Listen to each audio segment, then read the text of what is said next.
Hello viewers, কেমন আছেন? আশা করছি সকলে অনেক ভালো আছেন। আজকে আপনাদের মাঝে খুব অত্যন্ত একটা গুরুত্বপূর্ণ ভিডিও নিয়ে হাজির হয়েছি। আজকের থাম্বনেল দেখে বুঝতে পারছেন আসলে আজকের ভিডিওটি কী হতে চলেছে। তো বেশি কথা না বলে ভিডিওতে শুরু করব। তবে ভিডিও শুরুর আগে একটা কথা না বললে নয়, যদি চ্যানেলটাই নতুন হওয়ার থাকে অবশ্যই চ্যানেলটি সাবস্ক্রাইব করবেন এবং সাথেই থাকবেন।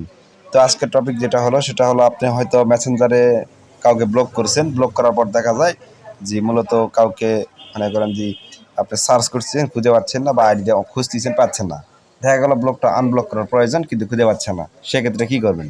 তো তার জন্য আমি আজকে আপনাদেরকে ফেসবুকে ব্লক ট্লক কিংবা কোনো সিস্টেমে এসব কিছু দেখাবো না। জাস্ট মেসেঞ্জারে যদি আপনার কেউ ব্লক আপনারা করে থাকছেন, কিন্তু ব্লকটা খুঁজে পাচ্ছেন না, কয়ে আছে অ্যাকাউন্টে হারিয়ে গেছে, এখন তো ব্লকটা খোলার প্রয়োজন। সেক্ষেত্রে আপনাদের যেটি কাজ করতে হবে, সর্বপ্রথম আপনাকে মেসেঞ্জারে ঢুকতে হবে। মেসেঞ্জারে ঢোকার পর আপনার যে এখানে যে অপশনটি দেখতে পাচ্ছেন, আপনার অ্যাকাউন্টের অপশনটি বাম দিকে উপরে এখানে ক্লিক করবেন। ক্লিক করার পর একটু সেভ করে নিচে চলে আসবেন। নিচে আসার পর এখানে প্রাইভেসি অ্যান্ড সেফটি নামে একটা অপশন দেখতে পারবেন, ঠিক এখানে ক্লিক করবেন। এখানে ক্লিক করার পর আপনারা এখানে মূলত দেখতে পাচ্ছেন ব্লকেড অ্যাকাউন্টস, আপনারা এখানে ক্লিক করবেন। এখানে ক্লিক করার পর আপনার যত অ্যাকাউন্ট ব্লক করা রয়েছে এবং কয় তারিখে, কোন সালে, কোন সব অ্যাবাউট আপনারা দেখতে পারবেন। এখানে কাকে ব্লক করছেন না ব্লক করছেন এখানে দেখতে পারবেন।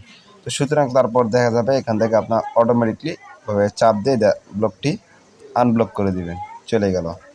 তারপর আছে SR সৌরভ, এটা ব্লক করছি আমি 6 তারিখ 7/5/2022 সালে। তারপর ব্লক করছি 11 তারিখ, সরি এটা তারিখ ভুল দেখাচ্ছে। যাই হোক, আপনারা মূলত এইভাবেই এখানে ব্লকগুলো, অ্যাকাউন্ট থেকে ব্লকগুলো খুলতে পারবেন।